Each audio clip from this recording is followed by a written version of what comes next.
نبی صلی اللہ علیہ وسلم دنیا کا سب سے مشکل ترین کام لے کر اٹھے تھے، اور اس کام کے لیے آپ نے اپنا سب کچھ کھو دیا تھا، ہر طرح کی قربانیاں کی.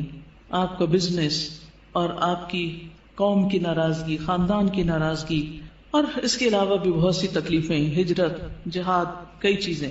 اور آپ کے بعد جو بھی اس راستے پہ چلتا ہے اس کو مشکلات آتی ہیں، کبھی معاشی پریشانیاں آتی ہیں، کبھی اولاد کا مستقبل تاریک نظر آتا ہے، کبھی لوگ ناراض ہوتے ہیں، رشتہ دار ناراض ہوتے ہیں، کبھی ساتھی کم ہو جاتے ہیں. ایسی صورت میں انسان کو کبھی بھی گھبرانا نہیں چاہیے. یہاں نبی صلی اللہ علیہ وسلم کو تسلی دی جا رہی کہ ہم نے آپ کو کوثر عطا کی ہے، لہٰذا آپ شکرانہ ادا کیجئے، نماز پڑھیے، قربانی کیجئے. آپ کا جو دشمن آپ کے خلاف ہے وہ آپ کا کچھ نہیں بگاڑ سکتا.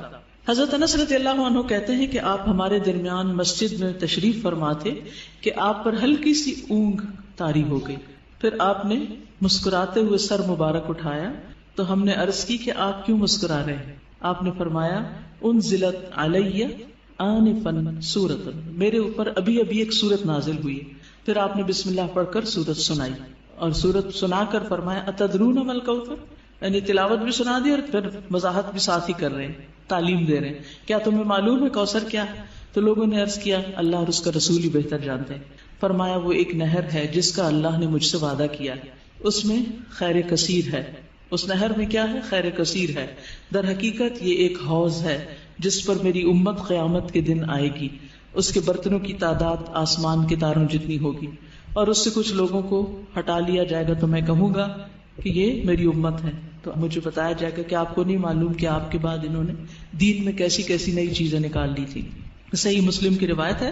بہرحال سورت کا محور یہ ہے، مرکزی مضمون یہ ہے کہ آپ صلی اللہ علیہ وسلم پر نعمتوں کا ذکر ہے، آپ کے مقام کی فضیلت کا بیان ہے، اور اس کے بعد آپ کو کیا کرنا چاہیے اس نعمت اور فضیلت کو پا کر، اس کا ذکر ہے کہ آپ شکرانے کے طور پر اللہ کی عبادت کریں اور بندوں کے حقوق کا خیال رکھیں. اس میں ہم دیکھتے ہیں کہ پچھلی صورت میں 4 چیزوں کی بات تھی، یا 4 خاص باتیں تھی، جس میں سب سے پہلے تو بخل کا ذکر تھا کہ ایک شخص یتیم کی ضرورت پوری نہیں کرتا، مسکین کی نہیں کرتا، ان کو ذلیل کرتا ہے. دوسری چیز نماز میں غفلت کی بات تھی. تیسری چیز دکھاوے کی بات تھی. چوتھی چیز یمنعون الماعون، لوگوں سے خیر روکنے کی بات تھی. اس صورت میں 4 چیزوں کے کرنے کی بات ہے. سب سے پہلے بخل کے اپوزٹ کیا ہے؟ الکوثر، خیر کثیر، کہ اللہ سبحانہ وتعالیٰ نے آپ کو خیر کثیر عطا کی، خیر روکی نہیں ہے آپ سے. نماز سے غفلت کا علاج کیا؟ فصلی، نماز پڑھو. پھر دکھاوے کا علاج کیا؟ لربک، اپنے رب کے لیے پڑھو. اور پھر یمنعون الماعون، اس کا اپوزٹ کیا؟ ونحر. جو شخص یہ کام کرے، کون کون سے؟ فصلی لربک ونحر، نماز بھی صحیح ادا کرے اور قربانی بھی کرے، صدقہ خیرات بھی کرے، اس کا دشمن سرنگوں ہو جاتا ہے. اس کا دشمن اس پہ غالب نہیں آ سکتا، اس کا دشمن اس کا کچھ بگاڑ نہیں سکتا. کبھی بھی آپ کو کسی سے خطرہ ہو، یہ 2 کام شروع کر دے، اللہ آپ کی حفاظت کرے گا. مشکلیں آتی اس لیے ہیں تاکہ ہم اپنے آپ کو سیدھا کریں، نمازیں اور اچھی کریں، اور اس کے ساتھ ساتھ بندوں کے حقوق کی طرف توجہ کریں، کہاں کمی ہو رہی، کسی کے ساتھ زیادتی تو نہیں کر رہے. تو آپ دیکھیں کہ کیسے مشکلات پر آسان ہوتی. آپ کے خلاف بولنے والے اور آپ کے بارے میں باتیں کرنے والے خود ہی خاموش ہو جائیں گے. اس صورت کا پس منظر یہ بھی بتایا جاتا ہے کہ جب آپ کے بیٹے قاسم کا انتقال ہوا اور یہ خبر ابو لہب تک پہنچی تو اس نے کیا کہا کہ محمد ابتر ہو گیا، اب ان کا نام نشان مٹ جائے گا، کوئی ان کا نام لینے والا نہیں. تو آپ کو تسلی دی جا رہی ہے کہ آپ فکر نہیں کریں، ناکام آپ کا دشمن ہی ہوگا، آپ کو اللہ نے خیر کثیر عطا کر دی. تفصیل دیکھتے ہیں. انا اعطیناک الکوثر، بے شک ہم نے عطا کی آپ کو الکوثر. انا سے مراد اللہ سبحانہ وتعالی. اعطینا، ہم نے آپ کو عطا کی. عطا کیا ہوتی؟ جس کا بدلہ نہیں چاہیے، ٹھیک ہے. الکوثر، کوثر، الکوثر جو ہے یہ جیسے میں نے پہلے بھی عرض کیا، ایک ہے خیر کثیر، کثرت سے خیر عطا کی، بہت زیادہ بھلائی، بہت نعمتیں آپ کو عطا کی. اور انہی میں سے ایک نعمت نہر کوثر ہے یا حوض کوثر ہے. بعض کے خیال میں ایک ہی چیز ہے، بعض کے خیال میں 2 ہیں. نہر جنت میں ہے، حوض عرصات یوم القیامہ میں ہے، یعنی حشر کے میدان میں ہے. اور نہر کوثر سے پانی آ رہا ہے کس میں؟ حوض میں. اور اس کی مسافت کتنی ہے؟ 1 مہینے کی لمبائی پہ لمبا اور 1 مہینے کی لمبائی پہ چوڑا. اس کی لمبائی چوڑائی اتنی ہے. اور جو نہر کوثر ہے جنت کی نہر، اس کے دونوں کنارے سونے کے ہیں، موتیوں اور یاقوت کا فرش بچھا ہے. مٹی کستوری سے زیادہ خوشبودار، پانی شہد سے میٹھا ہے، دودھ سے زیادہ سفید، مکھن سے زیادہ نرم، برف سے زیادہ ٹھنڈا۔ دنیا میں جو آپ کو بہت ہی پسند ہے اس کی کچھ مشابہت نظر آتی۔ اور حوض کوثر جو ہے میدان حشر میں، اس کے کناروں پر کیا ہے؟ پیالے ہیں، کتنے؟ ستاروں کی تعداد میں۔ جو ایک دفعہ اس سے پانی پیے گا وہ کبھی بھی دوبارہ پیاسا نہیں ہوگا۔ لیکن اس سے کس کو ہٹا دیا جائے گا؟ جو بدعت کرنے والا ہو، یا جو آپ سے دشمنی رکھنے والا ہو، آپ سے بغض رکھنے والا ہو، اس کو وہاں نہیں آنے دیا جائے گا۔ یا جو آپ کے دین سے بغض رکھنے والا ہو، نماز سے نفرت ہے، صدقہ خیرات، دین کا ہر کام ہی مصیبت لگتا ہے۔ ایک یہ ہے کہ بوجھل ہونا، اچھا آپ سو کے اٹھے ہیں تو آپ کو بوجھل لگ رہا ہے نماز پڑھنا، وہ ایک فطری سی بات ہے، آپ تھکے ہوئے ہیں یا نیند میں ہیں۔ لیکن ایک یہ ہے کہ دل سے نماز کی چاہت ہی نہ ہونا۔ نبی صلی اللہ علیہ وسلم فرمایا کہ نماز میری آنکھوں کی ٹھنڈک ہے۔ ہمارے نزدیک نماز کا مقام کیا ہے؟ ہم میں سے ہر ایک کو سوچنا چاہیے، میری زندگی میں نماز کا مقام کیا ہے؟ مجھے نماز سے کتنی محبت اور چاہت ہے، کتنے شوق سے میں اس کی طرف جاتی ہوں، یا نماز بس خانہ پوری کی حد تک پڑھتی، کیونکہ یہ ہماری ایمان کا امتحان ہے۔ اس میں بہرحال یاد رکھیے، جس نے آپ صلی اللہ علیہ وسلم سے دشمنی رکھی، جس نے آپ سے بغض رکھا، جس نے آپ کی شریعت سے بغض رکھا، اس کے لیے پھر کوئی خیر نہیں، کوئی برکت نہیں۔ وہ حوض رسول اللہ صلی اللہ علیہ وسلم سے بعض صحابہ کرام نے عرض کیا، کیا ہمارا رب قریب ہے کہ ہم اس سے سرگوشی کے انداز میں مناجات کریں، یا وہ ہم سے دور ہے کہ ہم اسے پکاریں، یعنی بلند آواز سے پکاریں؟ اس سوال کے جواب میں یہ آیت نازل ہوئی، وَإِذَا سَأَلَكَ عِبَادِي عَنِّي فَإِنِّي قَرِيب، اور جب تجھ سے میرے بندے میرے بارے میں پوچھیں تو آپ ان کو بتا دیں کہ میں قریب ہوں۔ اس آیت میں اللہ سبحانہ تعالیٰ نے عبادی کہہ کر اپنے بندوں پر خاص رحمت ظاہر کی ہے، اور پھر اپنے قریب ہونے کا ذکر کر کے دعا کرنے کی ترغیب دی ہے۔ یعنی اللہ سبحانہ تعالیٰ ہمیں اپنے بندے کہہ کے پکار رہا ہے، میرے بندے، ہم سب اسی کے بندے ہیں۔ اور پھر یہ بھی بتا دیا کہ انی قریب، میں قریب ہوں، دور نہیں ہوں تم سے، تم جب چاہو مجھے پکار سکتے ہو۔ ابو موسیٰ اشعری کہتے ہیں کہ ایک سفر میں ہم رسول اللہ صلی اللہ علیہ وسلم کے ساتھ تھے۔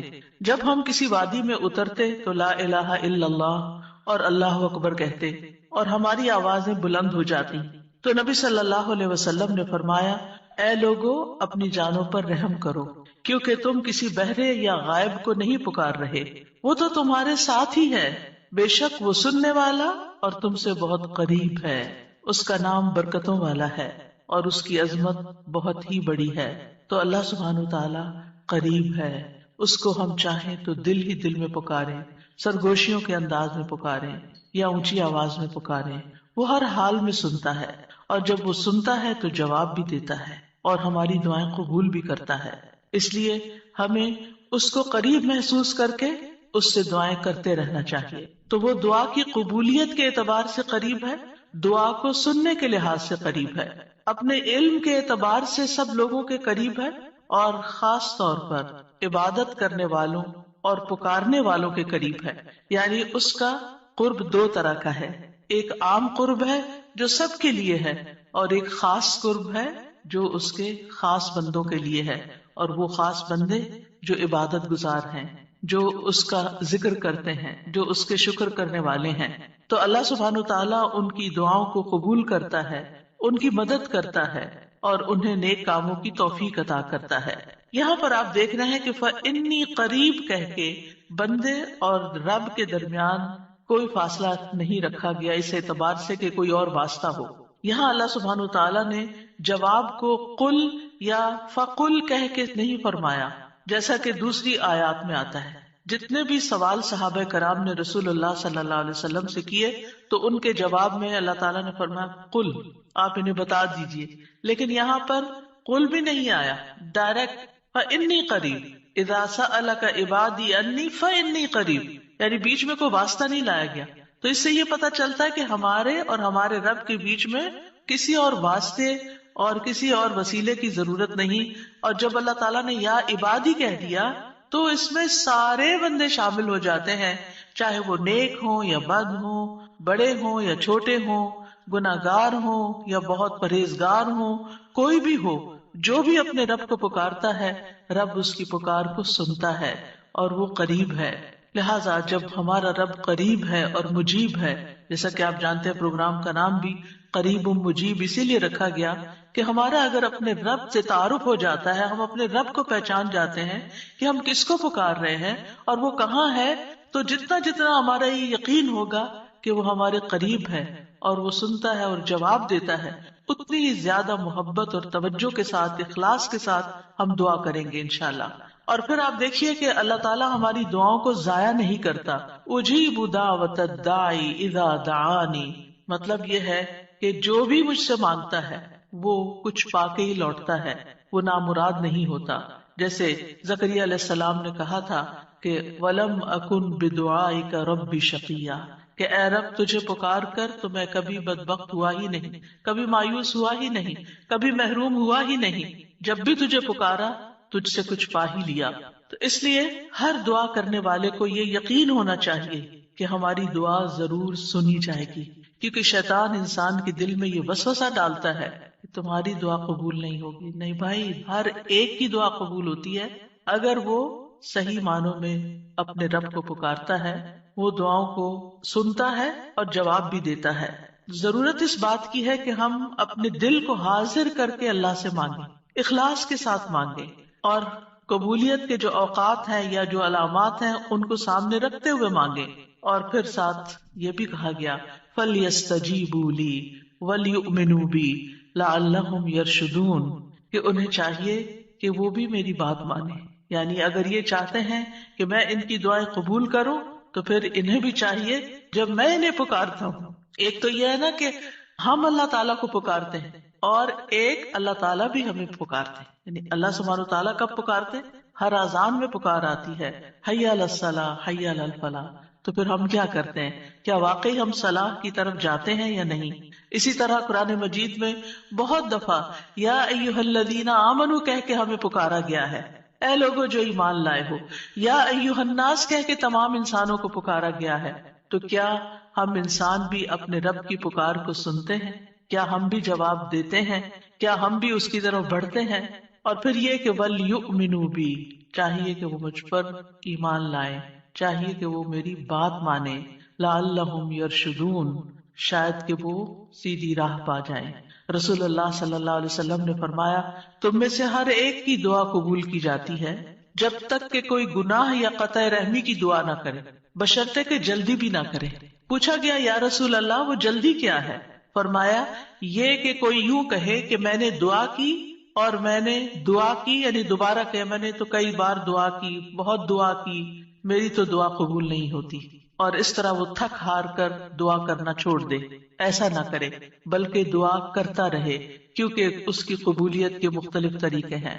تو اللہ سبحانہ و تعالی ہم سے قریب ہے۔ ایک اور آیت میں آتا ہے سورۃ ہود کی، وَإِلَىٰ ثَمُودَ أَخَاهُمْ صَالِحًا قَالَ يَا قَوْمِ اعْبُدُوا اللَّهَ مَا لَكُم مِّنْ إِلَٰهٍ غَيْرُهُ هُوَ أَنشَأَكُم مِّنَ الْأَرْضِ وَاسْتَعْمَرَكُم فِيهَا فَاسْتَغْفِرُوهُ ثُمَّ تُوبُوا إِلَيْهِ إِنَّ رَبِّي قَرِيبٌ مُّجِيبٌ۔ اور سمود کی طرف ان کے بھائی صالح کو بھیجا، اس نے کہا اے میری قوم اللہ کی عبادت کرو، اس کے سوا تمہارا کوئی معبود نہیں، اسی نے تمہیں زمین سے پیدا کیا اور تمہیں اس میں آباد کیا، سو اس سے بخشش مانگو، پھر اس کی طرف پلٹ آؤ، یقیناً میرا رب قریب ہے، قبول کرنے والا ہے۔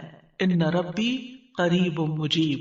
یہاں قوم سمود کی بات کی جا رہی ہے۔ یہ لوگ مدائن کے علاقے میں رہتے تھے جو تبوک اور مدینہ منورہ کے درمیان واقع تھا۔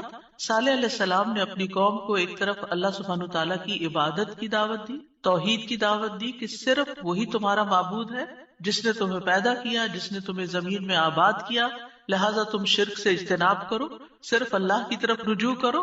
کیوں؟ اس لیے کہ وہ بہت قریب ہے، اپنے بندوں کی دعائیں سنتا ہے۔ تو آپ دیکھیے جو آپ کے قریب ہو اور جو آپ کی بات بھی سنتا ہو، تو کیا آپ نہیں چاہیں گے کہ آپ اس کے قریب ہوں؟ یہاں پر آپ دیکھیے کہ دعا کرنے سے پہلے دو چیزوں کی بات ہے، استغفار اور توبہ کی، کہ اس سے استغفار کرو اور توبہ کرو تو تمہاری دعائیں قبول ہوں گی۔ توبہ کا مطلب یہ ہے کہ گناہوں سے کنارہ کشی اختیار کرو اور اس بات کا پکا وعدہ کرو کہ آئندہ گناہ نہیں کرو گے۔ اور استغفار کا مطلب ہوتا ہے بخشش طلب کرنا کہ اللہ ہمیں معاف کر دے، ہمارے گناہوں پہ پردہ ڈال دے۔ اور توبہ اور استغفار دونوں ہم معنی بھی ہیں۔ امام ابن قیم کہتے ہیں استغفار میں توبہ شامل ہے اور توبہ میں استغفار شامل ہے، اور جب ان کو الگ الگ بولا جاتا ہے تو پھر اس کا معنی الگ الگ بھی ہوتا ہے، اور اگر یہ دونوں اکٹھے آئیں یعنی ایک دوسرے کے ساتھ مل کر آئیں تو استغفار کا مطلب یہ ہوتا ہے کہ زندگی میں جو ہم کر چکے ہیں غلط کام، برائیاں، اللہ تعالیٰ ہمیں ان کے شر سے محفوظ رکھے، اور توبہ کا مطلب یہ ہے کہ ہم آئندہ گناہ میں پڑنے کے شر سے آپ کی مدد چاہتے ہیں، حفاظت چاہتے ہیں، اور توبہ اس پختہ ارادہ کو بھی کہتے ہیں کہ دوبارہ گناہ نہیں کریں گے، آئندہ یہ نہیں کریں گے۔ تو ان ربی قریب مجیب، میرا رب یقیناً قریب ہے، مجیب ہے، اور یہاں قریب قرب سے شفقت اور اکرام کے معنوں میں، یعنی رب بہت شفیق اور مہربان ہے، بہت کریم ہے، اور اس کا اپوزٹ ہوتا ہے بعید، دور، اور بہت کا لفظ سختی کے لیے بولا جاتا ہے کہ وہ جو شفیق نہ ہو، سخت ہو، کرخت ہو، اور پھر یہ کہ کچھ نہ دے، تو ایسا نہیں ہے ہمارا رب۔ ہمارا رب قریب ہے، مہربان ہے، اور اس کے ساتھ ساتھ یہ کہ وہ اپنے بندوں کا اکرام کرتا ہے اور انہیں سیدھے رستے پر چلاتا ہے، ان کی رہنمائی کرتا ہے، ان کی ضروریات پوری کرتا ہے، ان کی حفاظت کرتا ہے، ان کو مدد دیتا ہے، ان کی مشکلات دور کرتا ہے۔ لہٰذا ہمیں اپنے رب کو قریب پاتے ہوئے اور قربت کا ایک احساس ہوتا ہے۔ قریب ہونے کا مطلب یہ نہیں کہ اللہ سبحانہ و تعالیٰ کسی نعوذ باللہ فزیکل فارم میں ہمارے ساتھ بیٹھے ہوئے ہیں یا ہمارے دل میں بیٹھے ہوئے ہیں، یہ مطلب نہیں ہے قریب کا۔ قربت ایک احساس کا نام ہے۔ آپ نے دیکھا ہوگا بہت سے لوگ دور ہوتے ہوئے آپ کے دل کے قریب ہوتے ہیں، اور کئی لوگ آپ کے ساتھ رہتے ہوئے، آپ کے ساتھ بیٹھے ہوئے، آپ کے ساتھ زندگی گزارتے ہوئے بھی آپ سے دور ہوتے ہیں۔ تو اللہ سبحانہ وتعالی کا قرب محسوس کرنے کی چیز ہے، اس طرح کہ وہ سنتا ہے، اللہ سبحانہ وتعالی سنتا ہے، السمیع ہے، اللہ تعالیٰ دیکھتا ہے، البصیر ہے، اللطیف ہے، الخبیر ہے، ہمارے دلوں کے راز بھی جانتا ہے۔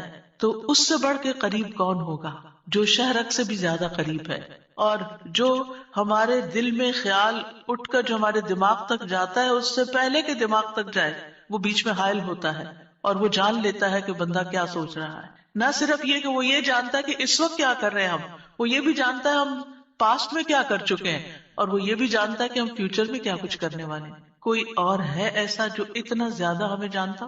کیا وہ ہماری ضروریات کو نہیں جانتا ہوگا؟ کیا وہ ہمارے دکھ کو نہیں جانتا؟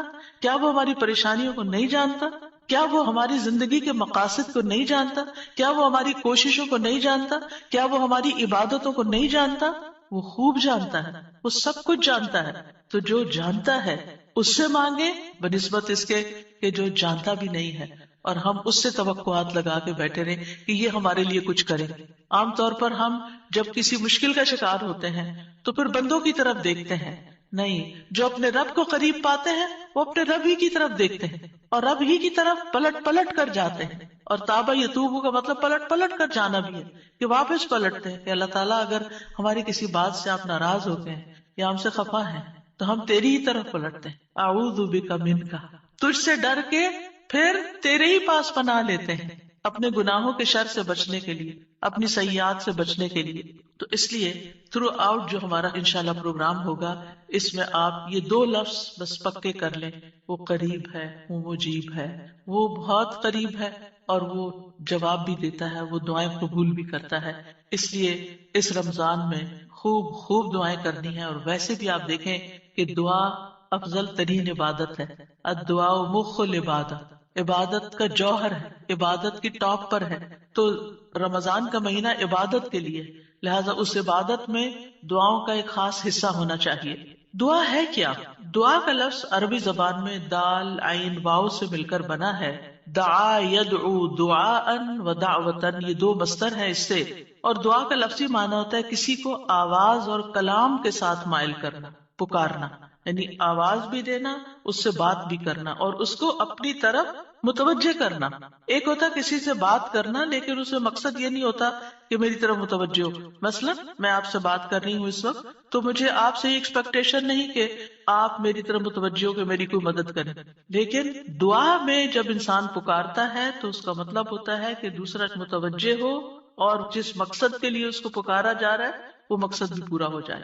عربی میں کہتے ہیں دعوت اللہ میں نے اللہ کو پکارا، یعنی میں نے سوال کرتے ہوئے، اللہ تعالیٰ کی طرف عاجزی کرتے ہوئے، جو خیر ہے اس کے پاس اس میں رغبت رکھی اور اس رغبت کو طلب کرنے کے لیے اس کو پکارا، یعنی اس رغبت کے ساتھ اس کو پکارا۔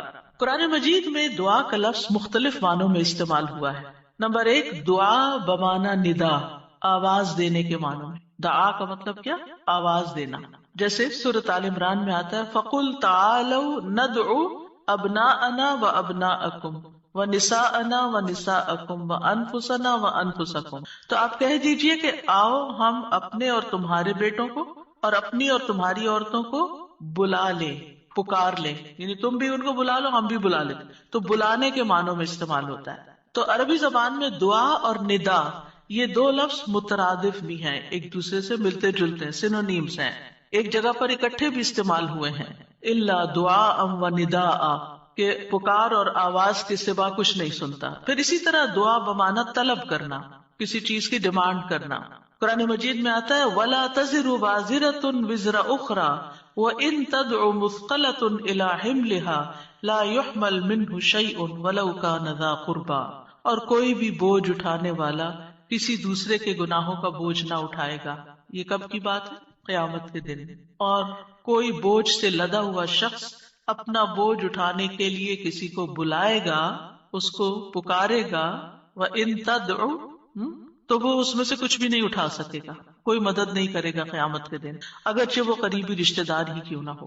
تو کسی کو مدد کے لیے بلانا، آؤ میرا سامان اٹھاؤ، میرا بوجھ اٹھاؤ، اس کے لیے بھی لفظ دعا جس میں ایک طلب پائی جاتی ہے استعمال ہوتا ہے۔ اسی طرح دعا کا لفظ بمعنی قول، بات کے بھی استعمال ہوتا ہے۔ قرآن مجید میں آتا ہے فَمَا كَانَ دَعْوَاهُمْ إِذْ جَاءَهُمْ بَأْسُنَا إِلَّا أَن قَالُوا إِنَّا كُنَّا ظَالِمِينَ، جب ان کے پاس ہمارا عذاب آیا تو ان کا قول اس کے سوا کچھ نہ تھا کہ وہ کہنے لگے بے شک ہم ہی ظالم تھے۔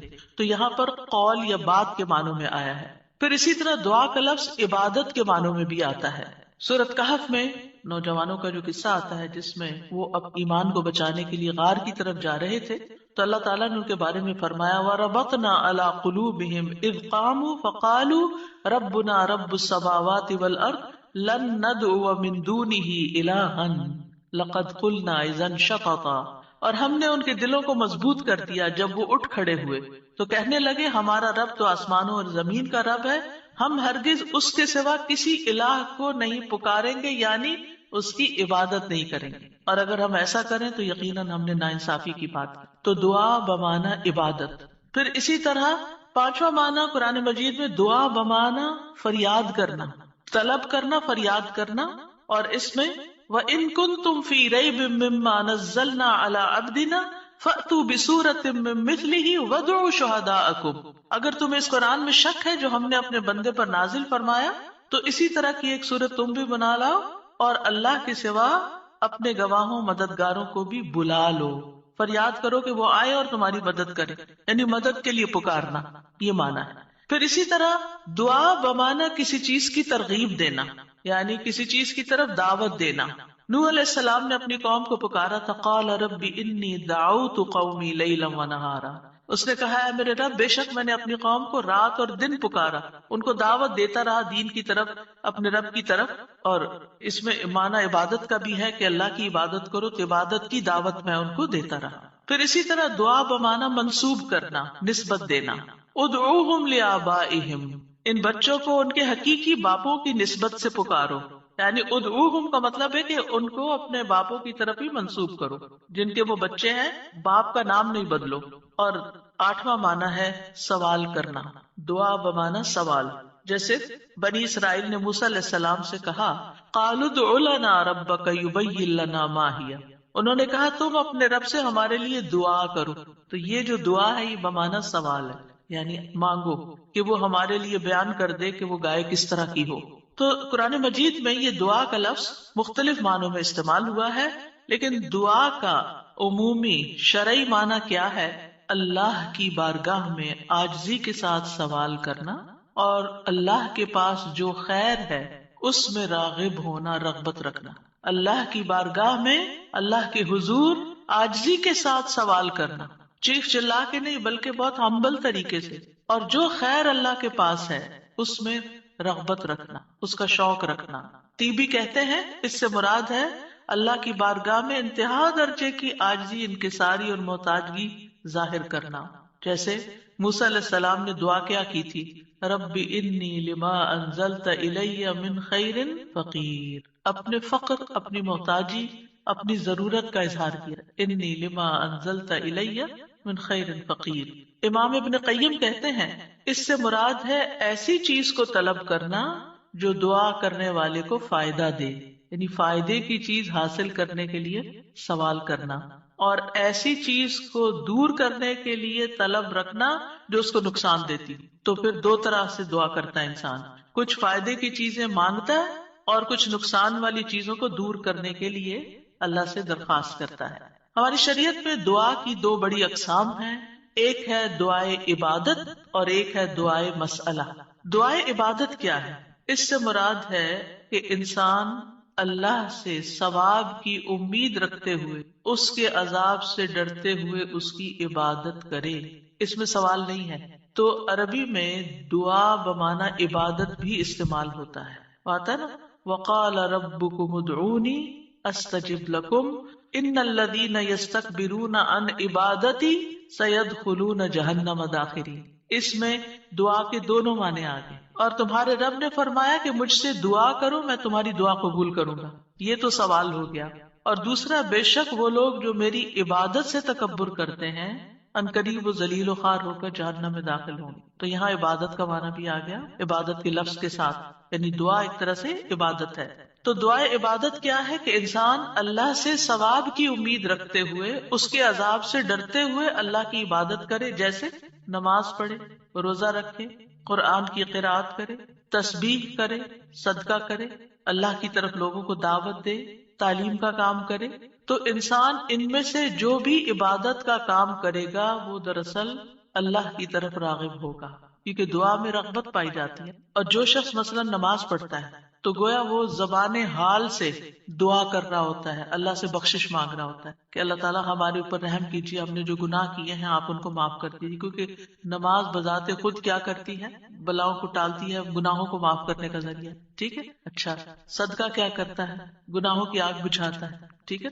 تو یہ جو گناہوں کی آگ کا بجھنا ہے، یہ ہم بول کے بھی کہہ سکتے اللہ میں جہنم کے عذاب سے بچا، تو وہ ہماری زبان بول رہی ہوتی. لیکن جب ہم صدقہ دے رہے ہوتے ہیں تو گویا ہمارا عمل جو ہے وہ اسی چیز کا تقاضا کر رہا ہے کہ ہم اپنے اوپر سے گناہوں کا بوجھ اتارنا چاہتے ہیں. تو ایک دعا سوال کے انداز میں ہوتی ہے اور ایک دعا حال کے ساتھ بیان ہو رہی ہوتی ہے، عمل کے ساتھ ہو رہی ہوتی ہے. اور دوسری جو دعائے مسئلہ ہے جس میں مانگنے کی دعا ہوتی ہے، تو وہ یہ ہے کہ انسان دنیا اور آخرت کی کوئی بھی بھلائی طلب کرنے اور دنیا اور آخرت کے نقصان کو دور کرنے کا سوال اللہ سے ہی کرے.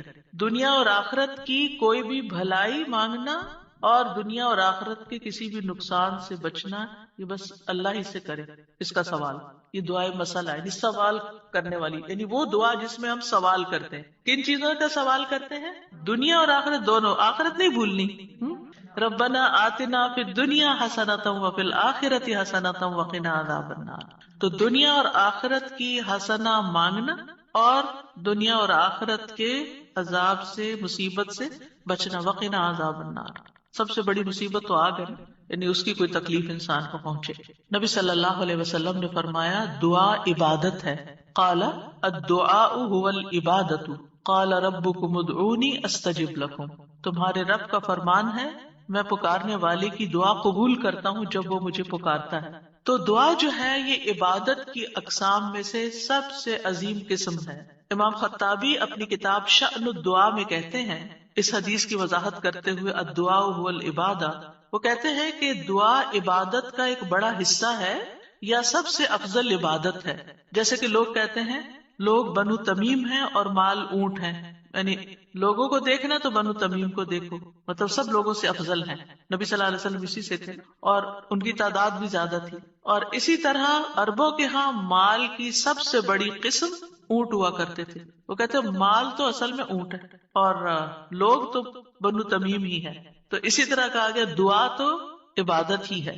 الدعاء هو العبادہ، دعا ہی عبادت ہے. الحج عرفہ، تو اس کا یہ مطلب ہے کہ صرف عرفہ میں جاؤ، یہ نہیں، مطلب یہ ہے کہ جتنے بھی ارکان آپ حج کے ادا کرتے ہیں ان میں سے عرفہ کے دن کا قیام اگر کسی نے پا لیا تو اس کا حج ہو گیا، اور وہ سب سے بڑا دن ہے جس میں بخشش ہوتی ہے۔ تو یہ عربوں کے کہنے کا ایک انداز بھی ہے نا، اور مراد اس سے کیا ہے کہ دعا سب سے افضل عبادت ہے اور ساری اطاعتوں اور ساری بندگیوں کا مغز ہے کہ انسان اپنی ہر پریشانی اور ہر ضرورت میں اللہ کی طرف متوجہ ہو جائے، یہ ہے اصل مقصد۔ اگر کسی مشکل میں پڑ گیا ہے تو اس مشکل کے دور ہونے کے لیے بس اللہ ہی کی طرف رجوع کرے اور اسی کا انتظار کرے کہ وہی کاٹے گا، لوگوں سے توقعات ہٹا لے۔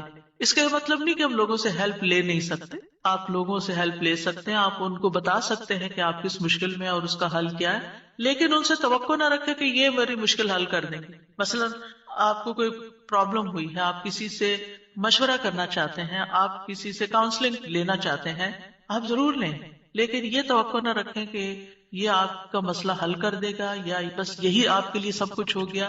اس کو اللہ سبحانہ تعالیٰ سے آگے نہ رکھیں۔ کہتے ہیں نا ہمت مردہ مدد خدا، ہمت آپ نے کرنی، کوشش آپ نے کرنی، مدد اللہ نے کرنی۔ دعا کی بھی ہمت ہوتی ہے اور دعا کے لیے بھی ایک ایفرٹ لگانی پڑتی ہے اور اس کے لیے یکسو ہونا پڑتا ہے۔ خصوصاً آپ دیکھیں کہ جب کسی بڑی پریشانی کے نتیجے میں انسان کے ہوش اڑ جاتے ہیں، اوسان خطا ہو جاتے ہیں، اس کو کچھ سمجھ نہیں آتی، تو ایسی صورت میں انسان اپنے خیالات کو مجتمع کر کے فوکس کر کے پوری توجہ کے ساتھ اللہ کی طرف جب متوجہ ہوتا ہے تو یہ ہے اصل میں دعا کی روح۔ اور نہ صرف یہ کہ بڑی مشکلات میں بلکہ چھوٹی چھوٹی ضروریات میں بھی اللہ کی طرف رغبت کرنی چاہیے۔ دعا کی ضرورت کیوں ہے ہماری زندگی میں؟ کیونکہ ہم اللہ کے محتاج ہیں، بادشاہ وہی ہے، ہم فقیر ہیں۔ یا ایھا الناس انتم الفقراء الی اللہ، اے لوگو تم سب اللہ کے محتاج، کوئی بھی انڈیپینڈنٹ نہیں، کوئی بھی یہ نہیں کہہ سکتا کہ میں اپنے سب کام خود ہی کر سکتا ہوں۔ واللہ هو الغنی الحمید، اور اللہ سب سے بے پرواہ ہے اور تعریف کے لائق ہے، بندوں میں سے کوئی بھی بے پرواہ نہیں ہو سکتا، ہم سب محتاج ہیں۔ دوسری بات، اللہ سارے خزانوں کا مالک ہے۔ وَإِن مِّن شَيْءٍ إِلَّا عِندَنَا خَزَائِنُهُ، کوئی چیز ایسی نہیں، وَإِن مِّن شَيْءٍ إِلَّا عِندَنَا خَزَائِنُهُ، کہ جس کے خزانے ہمارے پاس نہ ہوں۔ آپ کوئی چیز آرڈر کرنا چاہتے ہیں تو پتہ چلتا ہے وہ تو ہے ہی نہیں، ختم ہو گئی، سٹاک ختم، آؤٹ آف سٹاک۔ بڑی سے بڑی کمپنی، بڑے سے بڑے ریسورسز رکھنے والے انسانوں سے جب آپ مانگتے ہیں تو آپ دیکھیں کیا ہوتا ہے، انسان بعض اوقات وہ اوپر جا کے اتنی نیچے گرتے ہیں کہ پائی پائی کے محتاج ہو جائے۔ ایسی مثالیں آپ نے بھی دیکھی ہوں گی، سنی بھی ہوں گی کہ کہاں ان کے پاس بہت کچھ تھا اور کہاں وہ زیرو پہ آ گئے۔ اللہ تعالیٰ ایسا نہیں ہے، ہمیشہ سے ہے اس کے پاس اور ہمیشہ رہے گا۔ ساری مخلوق اگر کسی میدان میں جمع ہو کر سب کچھ مانگے تو بھی اللہ تعالیٰ کے خزانوں میں اتنی کمی نہیں آتی جتنی ایک سوئی کو سمندر میں ڈبو کے نکالا جائے تو پانی جو سوئی کے ساتھ لگتا ہے اتنی بھی کمی نہیں ہوتی۔ وہ جتنا چاہے خرچ کرتا رہے، جتنا چاہے وہ بندوں کو دیتا رہے، پھر بھی اس کے ہاتھ بھرے رہتے ہیں، ان میں کوئی کمی نہیں ہوتی۔ ایک اور آیت میں آتا ہے سورۃ المنافقون میں، وَلِلَّهِ خَزَائِنُ السَّمَاوَاتِ وَالْأَرْضِ، آسمانوں اور زمین کے خزانے اللہ کے پاس ہیں۔ پھر کیا کرنا چاہیے؟ اس کے پاس جانا چاہیے جس کے پاس کوئی خزانہ نہیں ہے، اس کے پاس جو سارے خزانوں کا مالک۔ مشکل یہ ہے کہ ہمارے مانگنے میں کمی ہوتی ہے، دیر ہوتی ہے، وہ سب کچھ دے سکتا ہے، سب کچھ ہے اس کے پاس، یو نیم اٹ۔ آپ گھر جا کے بیٹھے غور کریں، نماز کے بعد کسی اور خاموشی تنہائی کے وقت، مجھے کیا چاہیے، مجھے کیا مسئلہ ہے، مجھے کیا پرابلم ہے، میری کیا پریشانی ہے، کیا اللہ کے پاس اس کا حل ہے؟ یقیناً ہے، وہ کر سکتا ہے، بالکل کر سکتا ہے، پر مجھے کیا کرنا چاہیے؟ اسی سے مانگنا چاہیے، اس سے گڑ گڑا کے مانگنا چاہیے، اس سے اپنی محتاجی اور اپنی بیچارگی کا اظہار کر کے مانگنا چاہیے۔ امن یجیب المضطر اذا دعاہ ویکشف السوء، اللہ تعالیٰ آپ سے پوچھتے کون ہے جو بے قرار کی، مضطر، بے قرار، بے چین انسان کی بات سنتا، اس کو جواب دیتا۔ امن یجیب المضطر اذا دعاہ، جب بھی وہ اس کو پکارتا ہے، ویکشف السوء، اور وہ تکلیف کو دور بھی کرتا ہے۔ ایسا نہیں کہ وہ صرف سن رہا ہے، اس نے وہ تکلیف دور بھی کر دینی ہے۔ اور آپ کہیں گے بس اتنی سی بات تھی، میں اس کو اتنا پہاڑ بنائے ہوئی تھی، اپنی زندگی کا بہت بڑا مسئلہ بنائے ہوئی تھی، اور اللہ تعالیٰ کے لیے بس اتنی سی بات تھی۔ میرے مانگنے میں کمی تھی، اس کے پاس نہیں کمی، ہماری دعا میں کمی ہے، ہمارے اخلاص میں کمی ہے۔ اس کے دینے میں کمی نہیں ہے. اس طرح پکارا کریں نا کہ اللہ تعالیٰ آپ تو دے کر کسی کمی کا شکار نہیں ہوتے لیکن میری کمی پوری ہو جائے گی. پھر آپ دیکھیں ہر بھلائی دینے اور ہر تکلیف دور کرنے پہ قادر ہے. سورۃ الانعام میں آتا ہے وَإِن يَمْسَسْكَ اللَّهُ بِضُرٍّ فَلَا كَاشِفَ لَهُ إِلَّا هُوَ وَإِن يَمْسَسْكَ بِخَيْرٍ فَهُوَ عَلَى كُلِّ شَيْءٍ قَدِيرٌ. اگر اللہ تجھے کوئی تکلیف پہنچائے تو اس کے سوا کوئی دور کرنے والا نہیں، اور اگر وہ تجھے کوئی بھلائی پہنچائے تو وہ ہر چیز پر پوری طرح قادر ہے. وہ سب کچھ کر سکتا ہے، وہ قادر. نہ آپ کی کوئی خیر اور بھلائی کو لے جا سکتا ہے، کیونکہ عام طور پہ ہم وہم کا شکار رہتے ہیں کہ اگر میری اس نعمت کا کسی کو پتہ چل گیا تو پھر کیا ہوگا، شاید وہ نظر ہی لگ جائے اور نعمت چھین ہی جائے. ہر وقت اس وہم کا شکار رہنا دراصل اپنے آپ کو ٹارچر کرنا ہے. نہیں، وَإِن يَمْسَسْكَ بِخَيْرٍ، اگر اللہ نے آپ کو کوئی خیر دی ہے فَهُوَ عَلَى كُلِّ شَيْءٍ قَدِيرٌ، وہ ہر چیز پہ قادر ہے، وہ آئندہ بھی دیے رکھے گا. اس نے اس لیے تھوڑی دی ہے کہ بس ایک بندہ کوئی دیکھے اس چیز کو اور بس وہ واپس لے لے، وہ ایسا نہیں کرتا. ایک روایت میں آتا ہے کہ ایک شخص نے رسول اللہ صلی اللہ علیہ وسلم سے پوچھا اے اللہ کے رسول آپ کن چیزوں کی دعوت دیتے ہیں، یعنی آپ کی دعوت کیا ہے، آپ کیا بتاتے ہیں لوگوں، آپ کیا سکھاتے ہیں. آپ نے فرمایا میں اس اللہ کی طرف دعوت دیتا ہوں جو اکیلا ہے، وہ اللہ کہ جب تم پر کوئی مصیبت آتی ہے اور تم اسے پکارتے ہو تو وہ تم سے تمہاری مصیبت دور کر دیتا ہے. یہ ہے اللہ کا تعارف. جب آپ کے بچے آپ سے پوچھیں اللہ کون ہے تو آپ کیا بتاتے ہیں؟ یہ بڑے بڑے لفظ بولتے ہیں نا.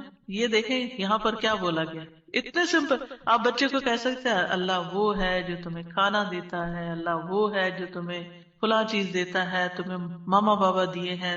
جو جو بچے کی ضرورت ہوتی ہے ایج کے حساب سے آپ اس اعتبار سے بچے کو اللہ کا تعارف کرا سکتے ہیں ان چیزوں کے ساتھ جو نظر آتی ہیں اور جو اس کی پسند کی ہیں کہ وہ ہے اللہ. پھر آپ نے فرمایا کون ہے اللہ کہ جب تم کسی بیابان اور جنگل میں راستہ بھول جاؤ اور تم اس سے دعا کرو تو وہ تمہیں واپس پہنچا دیتا ہے. اور صرف جنگل بیابان ہی. نحمده ونصلي على رسوله الكريم اما بعد فاعوذ بالله من الشيطان الرجيم بسم الله الرحمن الرحيم رب اشرح لي صدري ويسر لي امري واحلل عقدة من لساني يفقهوا قولي. السلام علیکم ورحمۃ اللہ وبرکاتہ. پھر اسی طرح آپ دیکھیے کہ استغفار کرنا جسم کے اعضاء کا کفارہ بھی ہے. ہر روز انسان کے 360 جوڑوں پر صدقہ واجب ہو جاتا ہے، یعنی ہر روز جب صبح ہم کرتے ہیں تو ہمارے اوپر صدقہ لازم ہوتا ہے. لیکن ہم میں سے ہر ایک کے پاس اتنے پیسے یا اتنا مال و دولت نہیں ہوتا کہ ہم صدقہ کر سکیں. تو اس کے لیے بہترین حل کیا ہے کہ انسان استغفار کرے، اللہ کی تسبیح کرے، اور 2 رکعت ضحیٰ کی نماز جو ہے، چاشت کی نماز یا اشراق کی نماز جو ہے، وہ جسم کے ہر جوڑ کا صدقہ ہے. اور یہ آزما کر دیکھ لیں اگر آپ کو جوڑوں کی تکلیف ہے، اگر آپ کے جسم میں تکلیف ہے جوڑوں میں، تو آپ ان 2 رکعتوں کو روز پڑھنا شروع کریں. اس کا وقت سورج نکلنے سے تقریباً 15-20 منٹ بعد سے لے کر سورج ڈھلنے کے 15-20 منٹ پہلے تک ہوتا ہے. یعنی ظہر کے وقت جب سورج آتا ہے نا اوپر، تو جب تک وہ زوال سے تقریباً 15-20 منٹ پہلے تک. جیسے اگر 12:15 بجے مثلاً ہے تو زوال ہے تو 11:15 تک یا 11:55 تک آپ پڑھ سکتے ہیں. اور اس میں کیا ہے 2 رکعتیں عام 2 نفل جیسے پڑھتے ہیں، اس کو اپنے اوپر لازم کر لیں. جب انسان یہ کفارہ ادا کر دیتا ہے تو اس کی گردن آزاد ہو جاتی، وہ اپنی جان کو دوزخ سے چھڑا لیتا ہے.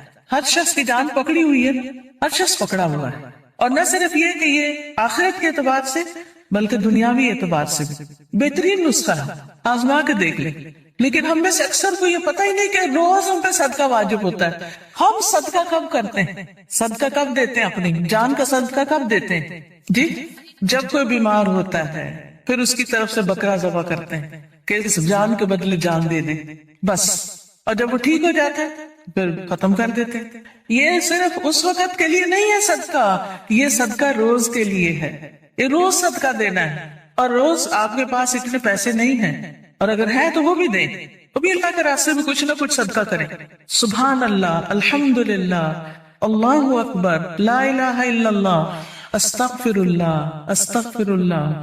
تو اگر آپ ایک دفعہ استغفر اللہ کہتے ہیں تو 1 جوڑ کا صدقہ ہو گیا، دوسری دفعہ استغفر اللہ کہتے ہیں تو دوسرے جوڑ کا صدقہ نکل گیا، تیسری دفعہ کیا تو تیسرا نکل گیا. تو جتنی دفعہ استغفر اللہ کہیں گے اتنے اتنے جوڑوں کا صدقہ ہوتا جائے گا. کبھی ایسا بھی ہوتا ہے نا کہ انسان کو وقت نہیں ملتا یا وہ سفر کر رہا ہوتا ہے یا کبھی کوئی مجبوری ہو جاتی کہ انسان نہیں پڑھ سکتا، تو پھر کیا کرے؟ ذکر کی کثرت کر دیں، استغفار کی کثرت کر دیں۔ پھر اسی طرح استغفار کو بیماریوں کا علاج بتایا گیا، جیسے میں نے ابھی کہا نا کہ اگر آپ چاہتے ہیں کہ آپ سے جوڑوں کی تکلیف دور ہو جائے تو جوڑوں کا صدقہ دیا کرے روز۔ اور جوڑوں کا صدقہ روز کیا ہے؟ 2 نفل اشراق یا چاشت یا ضحیٰ کے۔ اصل میں بہت سے لوگ کنفیوز ہوتے ہیں کہ اشراق اور ضحیٰ اور چاشت یہ کیا ہے؟ یہ ایک ہی نماز ہے، جیسے تراویح اور قیام اللیل یہ ایک ہی نماز ہے۔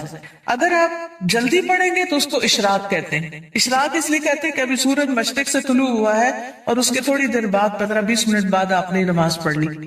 جب سورج اچھی طرح چمک جائے تو پھر اس کو ضحیٰ کہتے ہیں، چاشت کا وقت کہتے ہیں۔ ضحیٰ عربی میں کہتے ہیں اور اردو میں چاشت کہتے ہیں۔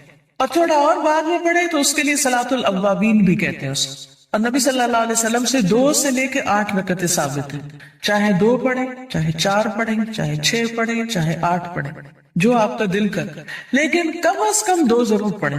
پھر اسی طرح استغفار بیماریوں کا علاج ہے۔ اگر کسی کو مثلا ہارٹ پرابلم ہے یا کوئی اور اسی طرح کی کوئی بیماریاں ہیں اس کو، تو اس کے لیے بھی استغفار ہے۔